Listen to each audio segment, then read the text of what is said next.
How's everybody doing today? Well, we're going to give a talk today on OPFOR and kind of what that means and what that acronym stands for, and how kind of historically forensics folks and incident responders don't get, or excuse me, and pentesters don't really get along all that well. Different circles, different backgrounds. Obviously, Tim and I look like we come from two very different backdrops, but we're all kind of after the same goal. So how do we use each other's skills to become better at what it is that we do? A little bit of background on me. I'm sure you can tell I was a hacker for. No. I was a U.S. Army officer for 13 years. I used to blow stuff up, which is really cool. But there's not a big civilian market for demolitions experts. So I was a warrant officer. I worked on criminal investigations with CID, moved into the cyber world, and then became part of the X-Force, which IBM systematically destroyed. And then I moved over to Spider Labs. Been working on investigations in the cyber world for about 10 years, have a master's degree in information security, and so I get to work a lot on that side of the house. Tim's background is a little different, and you'll hear about that in a minute. So the state of incident response, is this my slide? Okay. State of incident response is, if you're an incident responder, right, you're kind of trying to think of the best way to word it. You are called into organizations to figure out what happened, right? You have little experience with complex attack signatures. You don't understand pivot points, you don't understand beachheads, you don't understand multi-layered attacks, because it's just not your background. So trying to understand those can be very, very difficult. And a lot of incident responders don't really have a support mechanism behind them that they can reach back to and say, hey, can you explain this to me? In addition, and I'll say this straight out, most folks like me are kind of jerks, right? You got a lot of ex-military, a lot of former law enforcement or current, and they've kind of got this alpha male, I'm better than you are syndrome, and it really rubs folks like pentesters the wrong way. So you don't get a lot of help. So it's really tough to digest logically some of that material to aid your investigation, right? So Tim's going to discuss a little bit here about pen testing. So hello, my name is Tim Maletic, and I'm a senior security consultant with the network penetration testing team in Trustwave Spider Labs. I've been in IT since '91. I've been doing full-time InfoSec since 2001. I've been doing for the last 3 years nothing but penetration testing. And over that time, the penetration testing industry and the practice has seen incredible growth and maturation. And but I think along the way we've lost touch a little bit with some of our roots. If you think back to what we're really trying to do in penetration testing, it's about modeling a real-world attack. But maybe the commoditization of our industry, of our product, has put some additional constraints on what we do. And I think we're getting pushed in some directions where we get what I think of as artificial distinctions forced on us about things like internal versus external, technical versus social, what's in scope, what's in out of scope. So I think there's some issues there that I would like to address. One of my goals here is to direct some constructive criticism against what's going on in penetration testing today by returning to the roots of what Blackhats really do. Also, I think kind of lurking under the covers here is some issues with how we talk about vulnerabilities in the first place. So if you think about the work product of penetration testing, what's the artifact that penetration testers produce? It's really just a bunch of words. It's a bunch of documents, it's findings that are cached in terms of vulnerabilities, and the systems that we use for talking about vulnerabilities, I mean, those systems were put in place like pre-code red. And I think if you look at what's going on today, there's some places where it's out of touch and it is in serious need of a reboot, and so I'll be talking about that. But lately, Chris and I have been working on some projects where penetration testing and incident response kind of bump up against each other, and we've been kicking some thoughts around. I think we might have some ideas about potential solutions. Absolutely. So what does OPFOR stand for? Well, when I was in the military, specifically in the field artillery, it's called opposing forces, right? The concept is you train as you fight. And if you want to be successful on the battlefield, you better be successful in training. Well, what I've seen a lot of in the penetration testing world is y'all have a bunch of rules put on you. You can't attack this, and this is out of scope, and you can't attack that, and you can't touch this piece of critical infrastructure, and you can only attack between 2 a.m. and 4 a.m., right? How many Black Hat real-life attackers play by rules? Well, none of them, right? So handcuffing your pen testers really doesn't do any good. So what we want to do is use this methodology to help folks actually train as they would actually defend their networks, right? Play by the same rules the bad guys do, and in some cases that means you don't play by rules, right? You do what you got to do to take the systems down, and as defenders you better figure out how to defend, because if you don't, someone's going to identify that vector and they're going to take your systems offline or steal card data or healthcare information or whatever. And it's a throwback to the day of being a hacker. Right? It's not about being a pen tester and playing by rules in this corporate environment, but it's about, do you want to be secure or do you want to check boxes?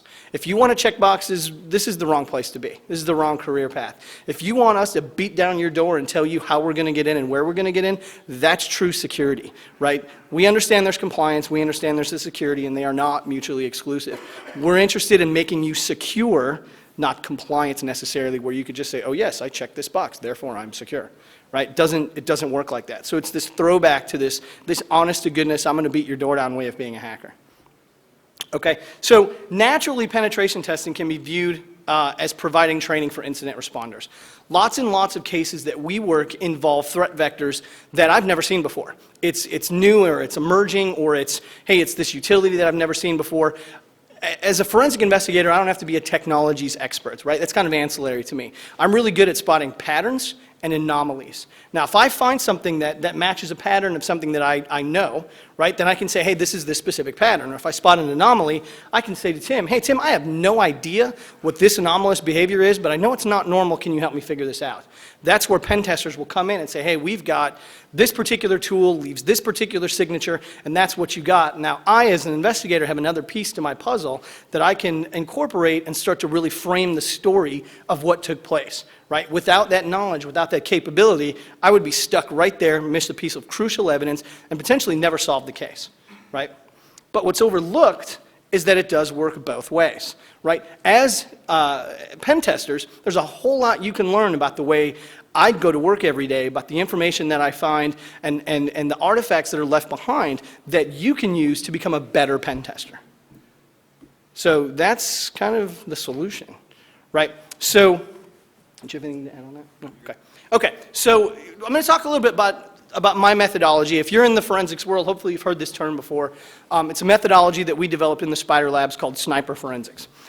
In contrast to what's kind of traditionally been called shotgun forensics, which is an outdated methodology that I think is garbage.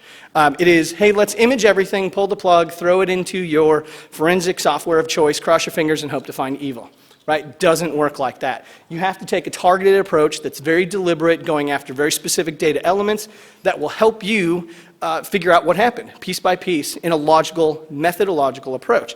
Right? So it's finding what's called indicators of compromise. What are the IOCs for specific vectors? What's an IOC for infiltration?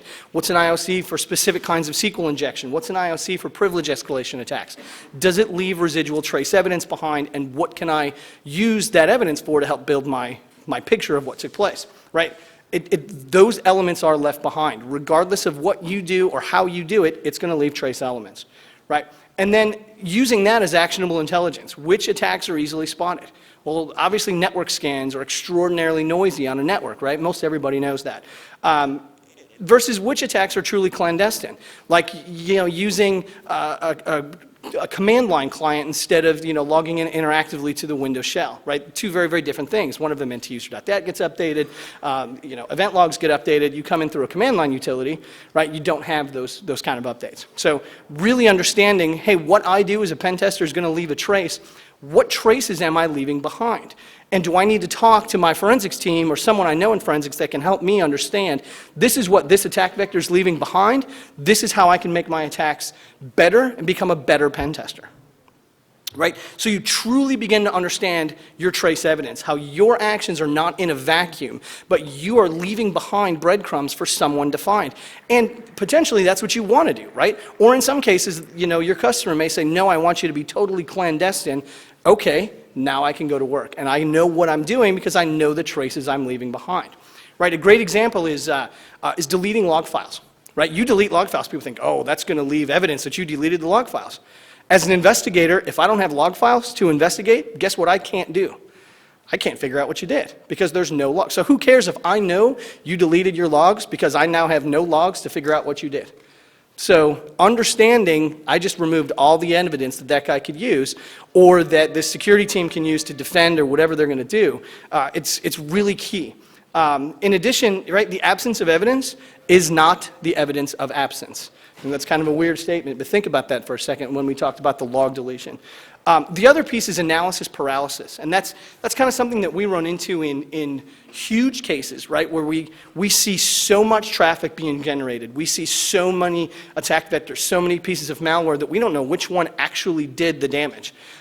So again, that's kind of the other side of understanding what my trace evidence is, to know I could generate so much evidence that an investigator or a security team would have no idea where the real meat of it was because they're going to spend 6 months combing through log files to find 3 lines of an actual attack. Okay, so really getting those key components of what you do and how you do it. Okay. And then in addition, right, so understanding what the forensic evidence is, right? So if I run a port scan, what does it look like? What is that going to tell an investigator? If I use an industry standard tool like Nmap or Nessus or Metasploit, is that a clear attack vector that someone like me is going to pull out and go, oh yeah, they use Metasploit here, they use this particular plugin, they use this particular feature. Using AV signatures, which is really, you know, something Tim's going to talk about. But if you're using binaries to exploit a target, are there particular components of that binary that AV signatures are going to find and alert and your attack's not going to work? And then SQL injection. If you've ever attempted SQL injection or worked through those, they leave extraordinary amounts of information in web logs. We can rebuild entire attack vectors through IIS logs or Apache logs and determine when you got in, what you did, you uploaded an uploader, you pulled in a web shell, you were able to exfiltrate data, and here's when you stopped on the system. I mean, I've got a clean picture of what took place. So really grasping that, knowing I know I'm going to generate this data, how can I either use that to my advantage or how do I get rid of it? Okay, so I'm going to let Tim take over.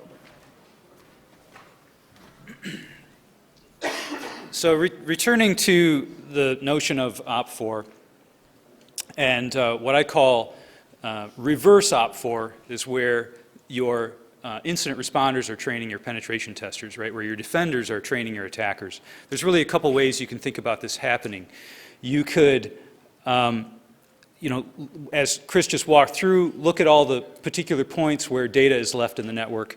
And you know, what does your incident responders, what are they able to tell you about what was left behind, and maybe you can you know, take that into account and avoid that going forward.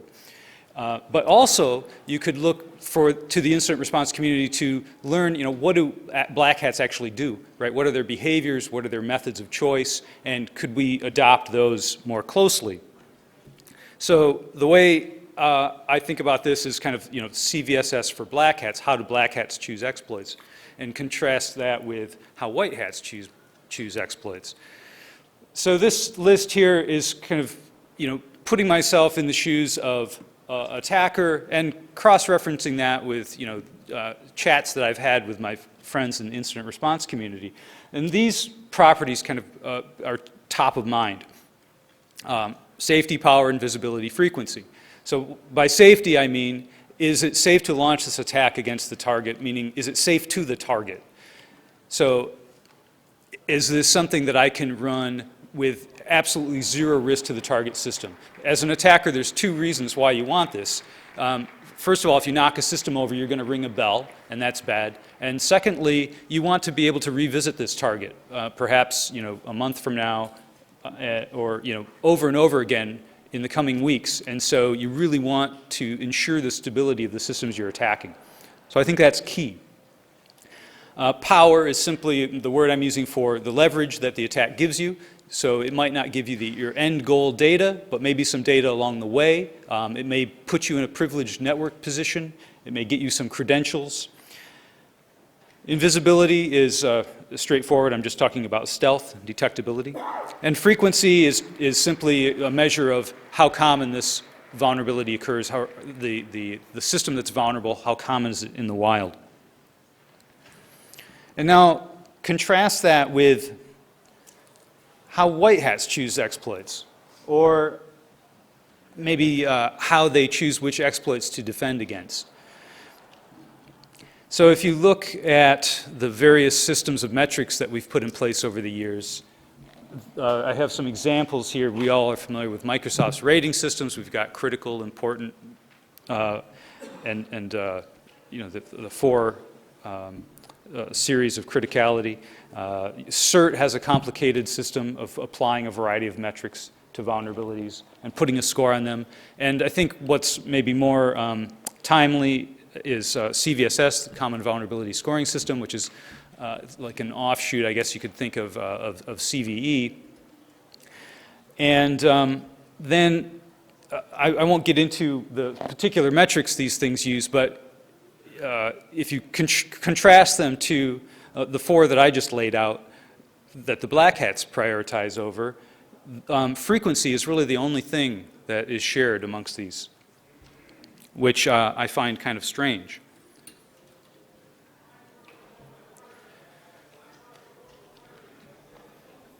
I mean, for example, stealth is completely ignored from what I can tell in the systems of metrics that are applied to vulnerabilities by folks that are defending against them.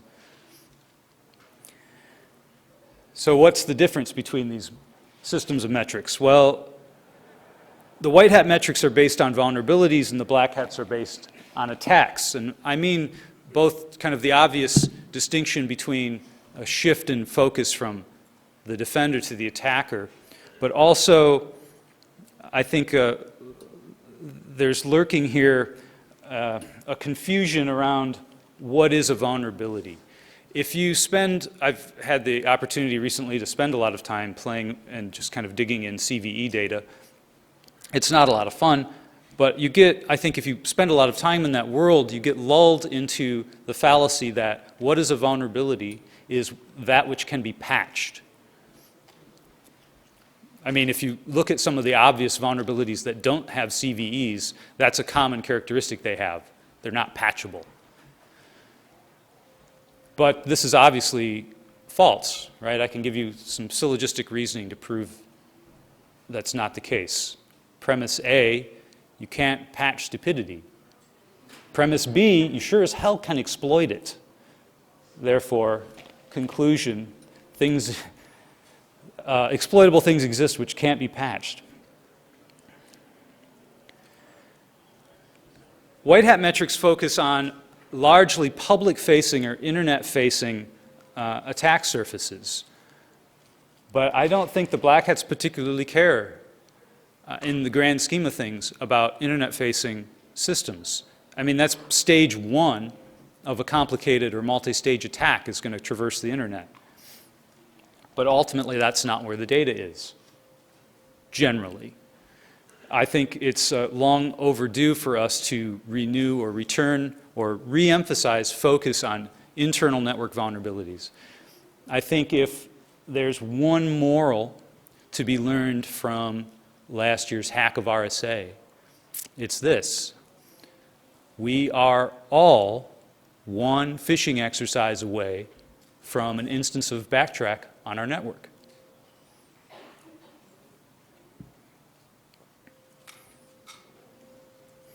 And finally, the white hat systems are unable to parse multi-stage attacks. And I think this is a critical failure. So if what's important about an attack is how you can take these small, low vulnerability bits and glue them together for a major compromise, then we really want our systems to be able to reflect that and deal with that. But there's no way you can take a vulnerability with a CVSS score of 1 and another vulnerability with a CVSS score of 2 and say, well, what's the vulnerability of the one plus the other. The systems just can't handle that. But as attackers, that's what we do.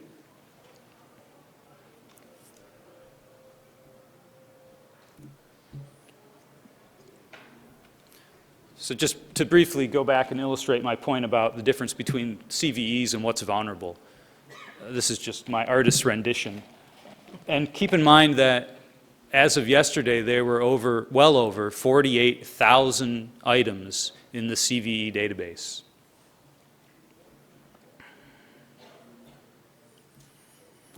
So if we take these things into account, the kinds of traces that we leave on internal networks that forensics can pick out, and the methods adopted by attackers, and apply those, we get what I call real-world penetration testing, where we have some new goals. Stealth becomes a primary goal.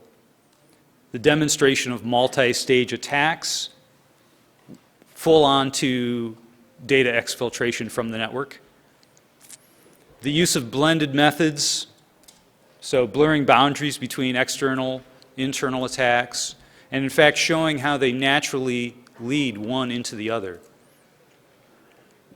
And where appropriate, the use of the Blackhats methods and tools of choice.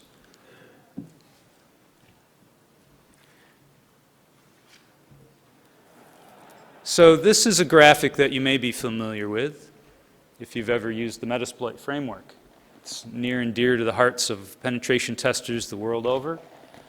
And this is one of the splash screens you get, right, when you fire up the Metasploit console. I heart shells. Well, I think this, I picked this out. I think it serves as a nice little representative graphic of the difference between where we've been going and where I want to go. To me, this was all cool and fun, but it's kind of like Beavis and Butthead do penetration testing. So you can probably see where I'm going with this. So get your virtual shmoo balls ready. Blackhats don't heart shells. They don't. They heart credit card numbers. They heart product designs. They heart RSA secrets. They heart data that can be commoditized.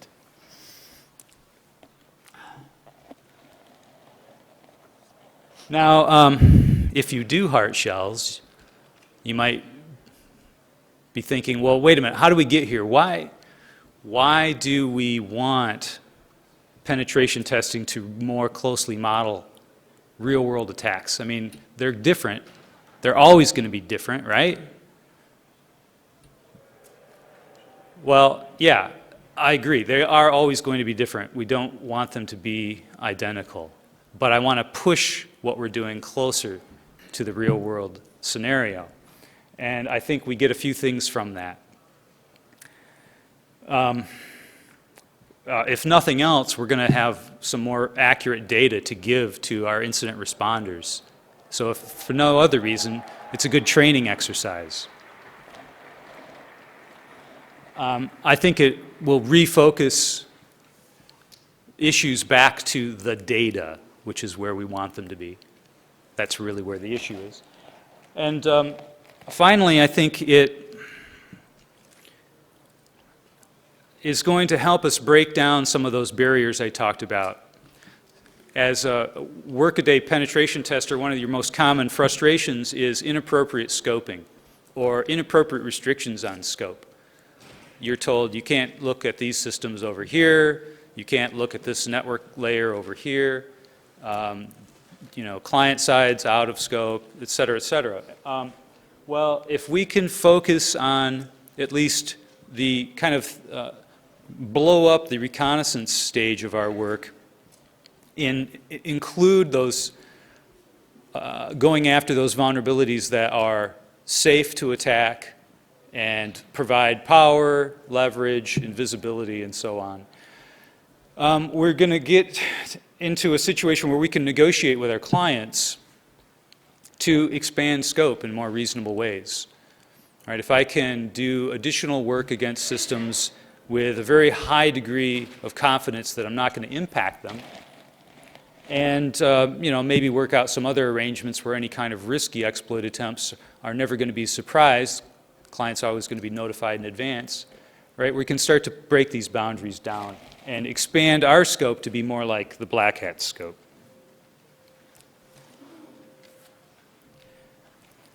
So I've done a little bit of work in this space in terms of just gluing together simple utilities that we use all the time. Really this, what got me thinking along these lines was looking at all the kinds of vulnerabilities that we exploit on a day-to-day basis and trying to figure out, well, which ones do we use most frequently and why?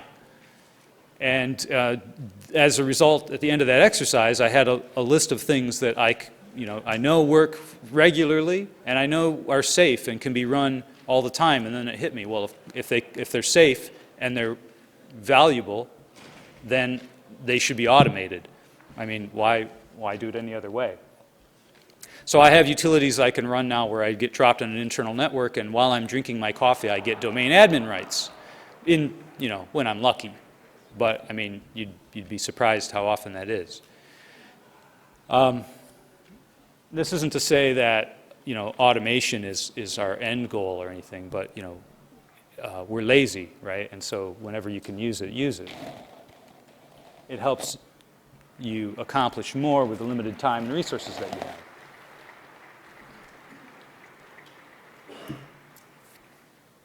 So this is mine.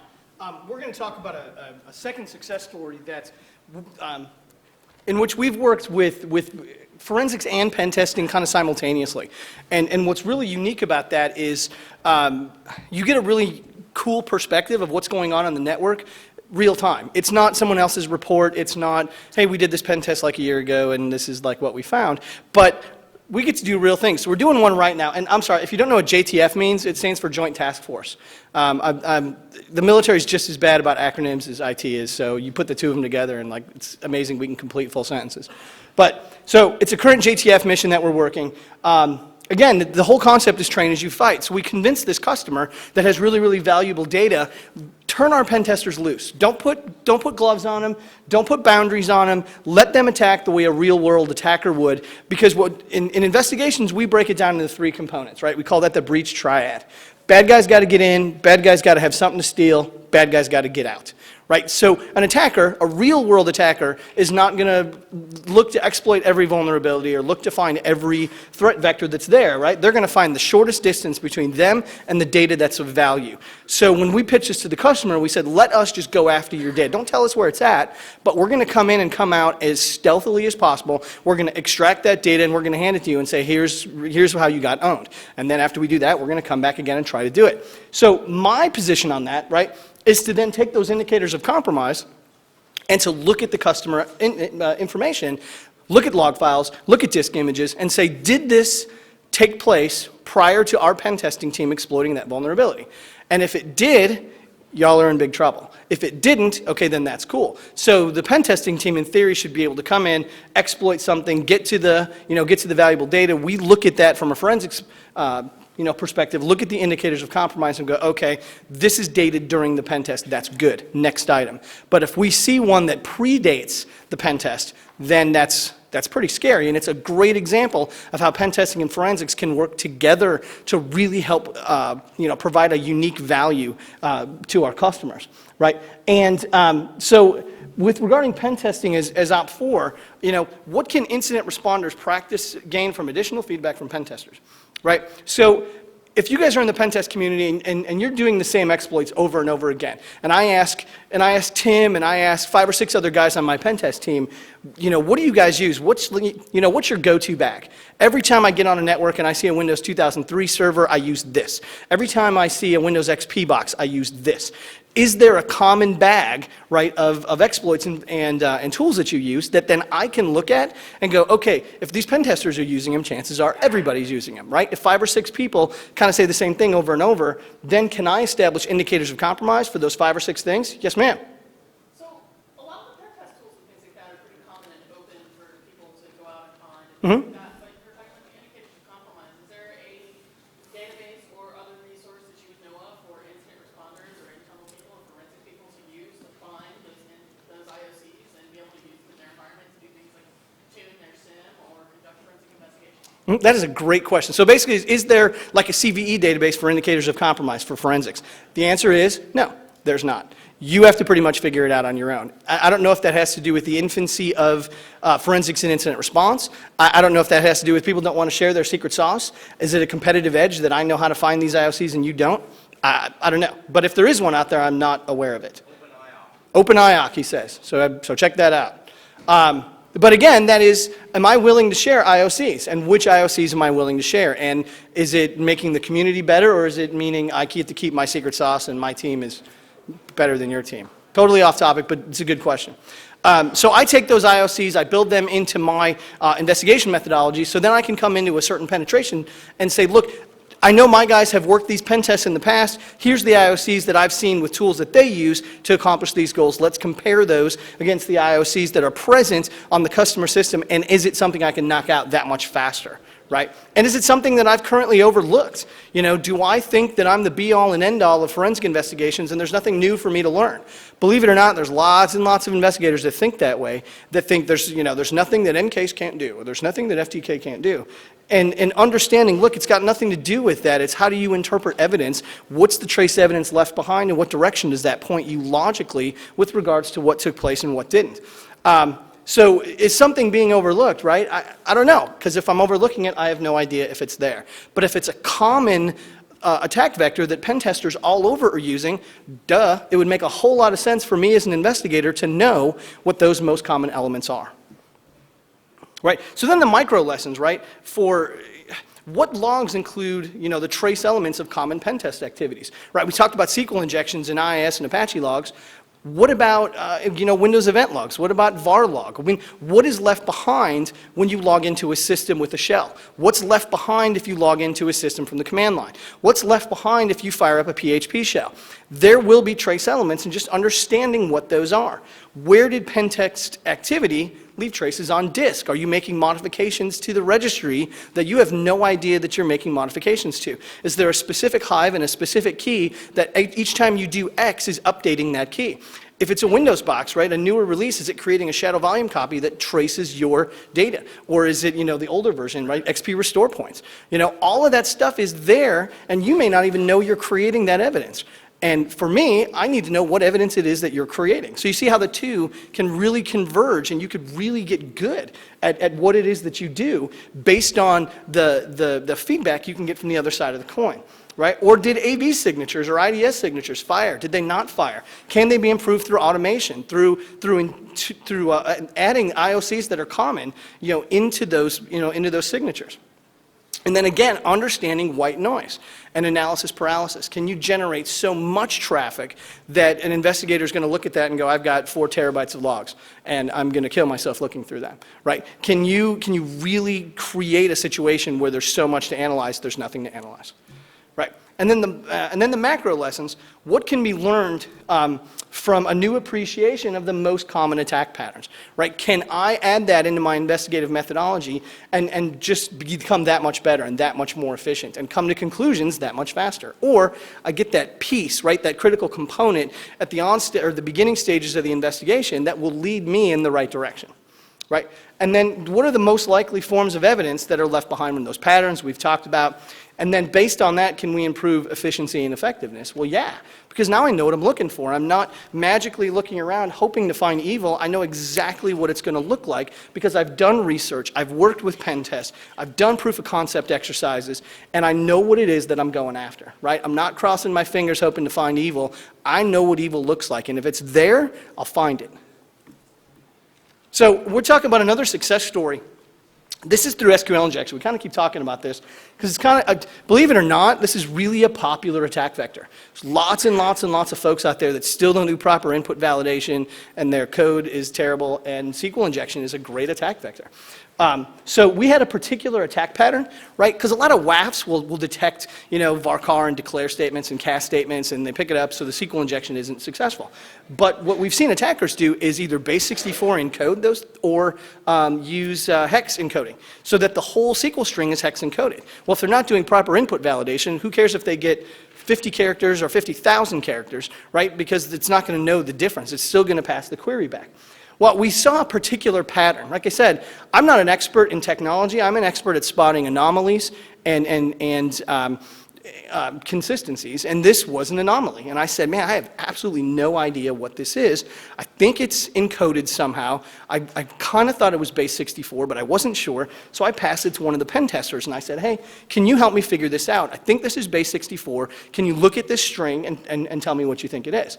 And he took a look at it, and he goes, yeah, absolutely. Wrote me a decoder, right, to translate it from base 64 into, into standard text, and then showed me the attack string. Here's where this is doing this. Here's this part of the SQL injection. Here's the next part. Here's what he did here, here, and here. Well, right now, I have this whole investigation blown wide open because I know exactly what I'm looking for. I can go through the logs. I can pull out that IP address. And actually, none of this done with forensic software, right? This is all command line. So I can carve out that information, pull out the IP addresses associated with that activity, fire that through the decoder that he wrote me, and pull out the whole attack string. It was awesome. And we did that, and after we figured that component out, it was like 2 hours worth of work. It was great.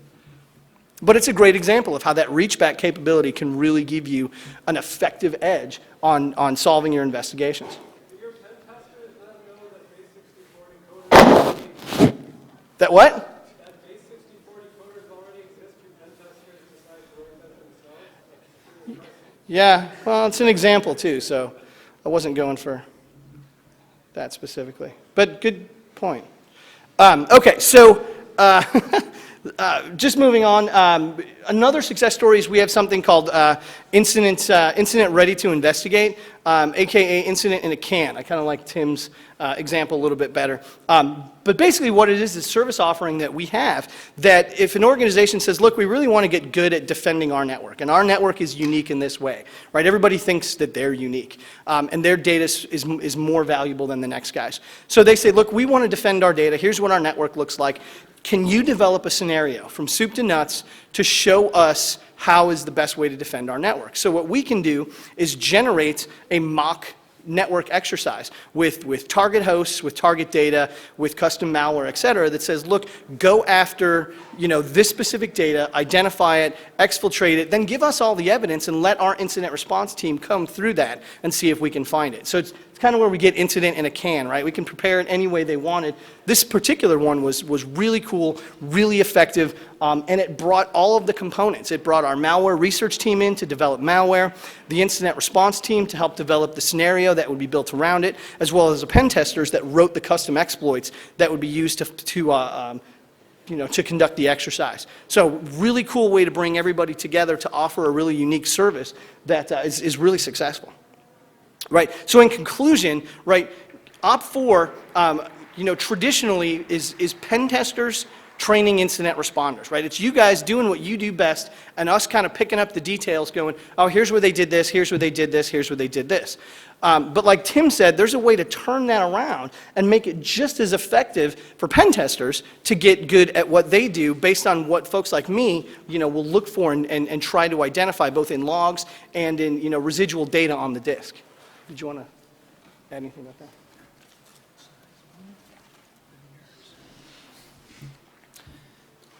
As I spoke about, I think it's time for a taxonomy reboot.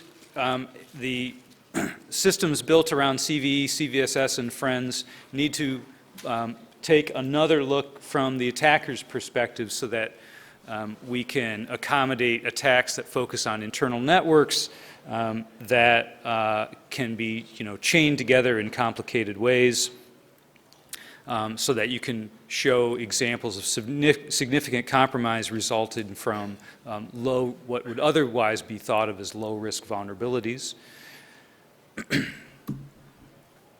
And finally, we traditionally think of the OPFOR exercise as being a training exercise for particular people, but I would like to envision rolling this up where we are actually training whole communities of people.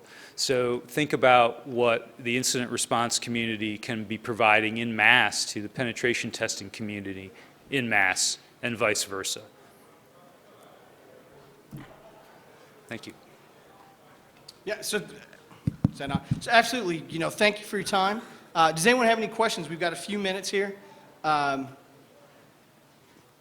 It's all crystal clear. No one has any questions. So, I agree with your point about CVSS needs to be factored. They mentioned OpenIOC and also mentioned light valor enumeration and categorization. But more to the point of what you're going to be talking about with the attack patterns, Apex is common attack pattern enumeration and classification. So you should check that in as well. And particularly, offering that team some insight into what you think the most common things are. It's just an enumeration. So the value could come from saying, well, out of this enumeration, these are the things that we see, and those are the things that are common. Okay, great.